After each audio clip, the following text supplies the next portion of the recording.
Hello, Namaste. This is Priya here. Today I am going to talk about types of groups, goals, advantages of group counseling and individual counseling. From birth to till late adolescence, children exhibit an increased range of cognitive, emotional, psychological and social skills. As children master all these skills, the tactic to solving the problems in their social and academic environments were also increasingly approaches to those of adults. Thus, as children work to endeavor these skills, group must be designed to capitalize on the skills they have attained and to correct serious emotional, developmental and adjustmental problems and to meet those needs through interactions with others in the social environment with the help of group or individual counseling. Now let's know about group counseling. Group counseling refers to working with the individuals and groups with a professional counselor to learn to resolve interpersonal and personal concerns of the client. It is not at all a simple individual counseling which can be applied to the groups. Features of group counseling are quite unique and it is focused on assisting counselors to cope with their day-to-day adjustment and developmental concerns. This form of counseling becomes popular in 1960s when counselors began to realize that individuals who were having similar problems and could profit from sharing in groups with the help of a counselor. Webster's Third New World International Dictionary defines a group as a number of individuals bound together by a community of interest, purpose or functions. During the past 15 years, group counseling with children have extended increasing acceptance as an intervention modality with the children and adolescents in schools as well as in non-school settings.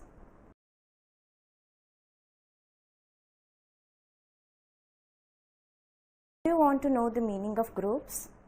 Let's see what does the group refers. Group is a place where client can experiment with the different ways of behaving. As client listen to the other people experiences, they will have a chance to compare them with their problems and makes them that they are not the only person who having the problems. Now we will see how counselors may view various group activities under 3 levels. These 3 levels are the guidance level, the counseling level, the therapy level. Group guidance refers to group activities which focus on providing information or giving guidance through proper plan and experiences. For example, classroom guidance, career guidance, orientation groups. Group guidance also include educational, vocational, personal, social information by providing accurate information to the group members and should help them to make appropriate plans for their life decisions. Group counseling focuses on assisting individuals to cope with their day-to-day adjustments and developmental concerns. For example, behavioral modification, improving personal relationships, and career decision making. Now, let's know about group therapy. Group therapy is a form of psychotherapy in which a small, carefully selected group of individuals which meets regularly with a therapist. Group therapy gives extreme practices for people with serious adjustment and emotional or developmental needs. These groups are distinguished from counseling groups by length, time, and depth of the counseling process. In therapy groups, individuals usually will be having chronic or mental or emotional disorders which require major personality restoration. For that, group therapists sure require a higher level of training and experiences to manage these type of clients. When it comes to child counseling, there are 2 common types of counseling groups for children. These are therapy groups, psychoeducational groups. Therapy groups aims to bring about changes through the use of groups. Such groups facilitate the participant to work through difficult emotional issues by talking about them in the group settings and engage in them activities. This will permit them to express their feelings, emotions, and the changes in their thinking style and also in their behaviors. These are mainly useful for those children who have been diagnosed with a mental health disorder or form of some serious emotional distress and psychiatric disturbances. For example, children suffering from post-traumatic stress disorder, schizophrenia, anxiety disorders, disruptive behavior, conductive disorders, oppositional disorders, specific developmental disorders. Therapy groups will also be useful for those children who do not have severe emotional or psychiatric disturbances but experiencing some difficulty in coping with the stressors, those caused by the change in their lifestyles. In these type of groups, counselor gives primary focus on the expectation and resolution of the problematic issues. With this, children release disturbing emotions, modify their beliefs and attitudes and also their behaviors. They may get support, encouragement and feedback relating to their issues, behaviors, beliefs and attitudes, as a result of which they may discover more about themselves and also realize that they have more choice rather than they expected in regard to changing their attitudes and behaviors. Now it's time to know about what are psychoeducational groups. Psychoeducational groups aims to bring about change primarily with the use of psychoeducational input. The purpose of these groups is to provide the children with information which help them to adjust their reactions to their life situations and to perform in a more adaptive ways. These groups are more structured than the therapy groups. They may develop structured curriculum and the main focus is on learning. The process usually involves group interactions with the members of the group sharing and discussing of thoughts, feelings, experiences, attitudes, beliefs and values and other relevant topics. Counselors in this group may also use extensive media usage to engage children and also to have more discussions on their own problems. Are you thinking whom counseling applicable? Let's see to whom and all this technique is applicable. Group counseling can be useful to those individuals who are very shy or aggressive in their interpersonal interactions, or anxious persons, or who are uncomfortable or resistant in the groups away from social expectations. These children may have difficulty in making friends or often experiencing frictions with the peers, parents, teachers, faculty and other sorts of people. Group counseling is not appropriate for those individuals who have high interpersonal or personal conflicts and also for a person with social phobia or to those who have low anxiety tolerance and to find interactions as a traumatic situations. In such cases, individual counseling can be suggested with the group counseling after individual feel that they are confident. Now let's know about the goals of group counseling. These goals are, the first one is to enhance problem solving skills, to understand problems and explore possible situations, to improve their comfort level in the group, to increase openness in the group, to increase observations and feedback skills, to develop self-awareness, to improve interpersonal relationships, to obtain employment, personality reconstruction, to decrease in social isolation. Group therapy is sometimes used alone, but it is also commonly combined into a wide-ranging treatment plan that also includes individual therapy and modifications. Now, let us see the principles of group therapy. In the theory and practice of group psychotherapy, Irvin D. Yalom outlines some of the principles which is in the group therapy process. The installation of hope. Usually the group contains members at different stages of the treatment process. By looking at those who are in coping or recovering from the difficulties, gives hopes for them who are in the beginning stage of the process. The second one is universality. In group counseling, client will be a part of people who have similar issues or problems and help them to understand, to see that whether they are going through universal or that they are not alone. The third one is imparting information. Group members are able to help each other by sharing information which makes them to be open. The fourth one is selflessness. Group members are able to share their strengths and help in the group, which can boost their self-esteem and confidence. The fifth one is personality reconstruction. Therapy groups is much similar like a family with different problems. Within the groups, each member can explore how childhood experiences contribute to personality and behaviors. They can also learn avoid destructive behaviors which make them to reconstruct their personality. The sixth one is social techniques or socialization techniques. The group setting is a very good place of practice of new behaviors with socialization. Group setting is the safe, supportive for all individuals who are involved in the group and experiment without any fear. The seventh one is interpersonal learning. By interacting with other people who have different kind of problems and receiving feedback from the groups and the therapist, each individual client can gain a greater understanding of himself or herself.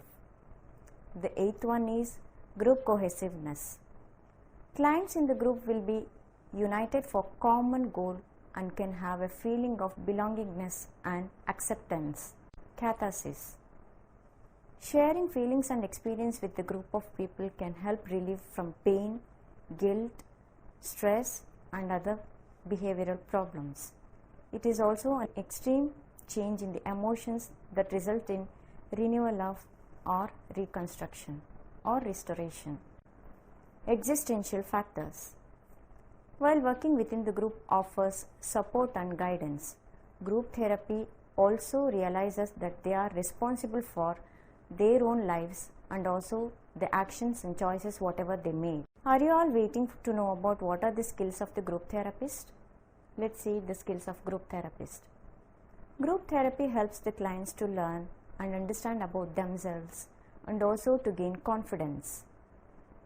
And they also have the better skills and to get support from the others. To manage group, the therapist should possess the following skills as well as the roles. Group therapists must be well versed in the knowledge and skills of how to lead and in an effective way in appropriate manner. Do you all worried about the confidentiality? Let's see that. Groups are always protective and confidential. Whatever the members disclose in the sessions is not shared outside the group. The meaning and importance of confidentiality are reviewed with the group members at the first meeting and also at every time with a new member joins in the group. When client feels safe enough to share what is troubling them in a group will likely to be very helpful and sustaining. Mutual respect is essential to maintain the safety of the groups. If client decide to leave the group due to some reasons like they might have met the treatment or they feel the methods used by the therapist is not enough for them, so they can easily exit the group. Now we will have a look on how group counseling will help the children and adolescents. In many schools, group work has been treated as an integral part of the counseling curriculum for several years in various states. In mental health settings, group counseling has been a central component of children's inpatient treatment within the private and state psychiatric and residential facilities since the middle of 1980s. Group counseling or group work has been somewhat slower gain acceptance among the outpatients provided, but again practitioners are quickly coming to appreciate the value of group work in encouraging child's development. Group counseling is an effective interactive modality for children and adolescents that are specific to children's levels of cognitive, emotional behavior and social developments. Some of these reasons include the following steps. The first one is group counseling helps the children to form bonds with the peers to discuss about their problems, feelings, ideas, negative interactions among themselves. Group counseling enables to children to understand that their concerns are not unique to them. Group discussions may assist children in discussing and helps to share their problems, fears, worry, and so on. With the use of developmentality appropriate structured activities, children and adolescents are often able to express personal feelings and interpersonal feedback to their peers and that they would have difficulty in expressing to the adults. Usually, people accept more readily constructive feedbacks from the peers rather than from the adults. Now we'll have a look on advantages of groups. The first advantage is it provides social atmosphere. Through group therapy, the clients may have the opportunity to share their feelings, thoughts, ideas with the other client to help the people to express his or whole being. In the group, the client can able to sense the freedom of expressing their feelings to the people and get suggestions. By participating in a group, we can get along with the others. The next one is establishes social support. Group therapy will permit the client to meet new people and establish mutual trust and friendship among the people who spend a lot of time together. Social support is also an effective way to get the person healed from the negative thoughts or feelings. Client can also test out the new practices and new behaviors which enhance the positive thoughts. The more we become involved, the more we are likely to be benefited. The third one is cost effective. Group counseling is often the most effective method to treat the types of distresses that children are facing. Compared to the individual counseling, it is very cost effective and can treat the clients together who are having similar issues. The next one is group interactions. Group counseling can empower the people to discuss the issues together. Giving each member to share some ideas and feelings about the certain topics will improve interaction with other people and also experience a sense of relief. The next one is groups teaches us about ourselves. Every person in the groups holds up a mirror and client can get to see himself through their eyes. It's a way of finding the blind spots that may be blocking the ability to overcome client's issues. Group help members see that they are not only the one who has that particular problem or issues. Do you know group counseling also have disadvantages? Let's see what are all the disadvantages. The first one is less attention. Group counseling will not give individual attention from the counselor. Some clients may prefer start seeing a counselor individually as it gives them an opportunity to talk with the non-judgmental listener and also to clear up what are all their issues might be. The second one is it has less confidentiality. Confidentiality of the group members is more difficult to maintain. Some clients may not be able to trust each member of the group with their personal secrets and therefore may not share them. The next one is it has social phobia. Most of the individuals get nervous about being in social situations or talking in front of the people about their personal issues. A group session requires individuals to come together, speak about themselves and often address entire group on their own. Clients may get to fear, interact with the other people or can make it difficult for individuals in the group to be approaching and to create results. The next one is sometimes it may lead to personality clashes. Usually in the group counseling where there are more than one person, there are going to be sure with different personalities. Different personalities may obviously clash when they disagree each other. Therefore, fluctuates the outcome of the session. Now we will move on to the individual counseling. Counseling may become in several ways depending on the nature of the problem it is concerned with. Individual counseling is the counseling focused on the individual instant or immediate future concerns of the individual. Individual counseling may encompasses career counseling, planning, dealing with the problems and so on. Individual counseling is the one-to-one conversation between the counselor and the client who is seeking the treatment. The counselor and the client relationship should be enable trust and personal growth. Now we will see what are all the advantages of individual counseling. Individual counseling facilitates an individual to resolve personal difficulties in their life. It also helps to address the individual emotional needs. It helps to dissolve emotional bandages and makes them lighter by addressing such challenges. It helps the individual to decide which goals or achievements are suitable for him, which are not according to their inner strength, support, and resource available. It improves quality of relationship by developing more affirmative behaviors. It creates self-awareness. Secrets of the client will be maintained confidential. Counselors will have enough time to analyze and treat the specific behavioral problem of the client. It improves communication skills. It also provides parents or guardians suggestions for further help or analyze. Individual counseling also has some disadvantages. Let's see what are all those. It may be more expensive than group counseling. Dealing with the individual problem takes more time rather than dealing with the group who is having similar problems. Less motivation and emotional support in individual counseling. Do you know to whom and all individual counseling is helpful? Individual counseling is helpful for those children or individual who is having major challenges or difficulties in their personal or career life situations.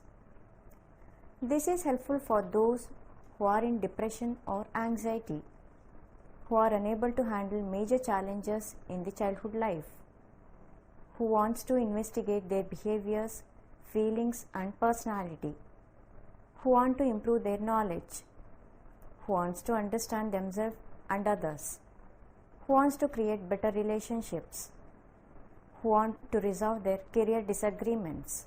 Now let's see the types of individual counseling. The first one is telephonic individual counseling. The second one is one session individual counseling. Telephonic individual counseling. In telephonic individual counseling, the counselor will have the discussion with the child or client who are very busy in their life to attend face-to-face interactions.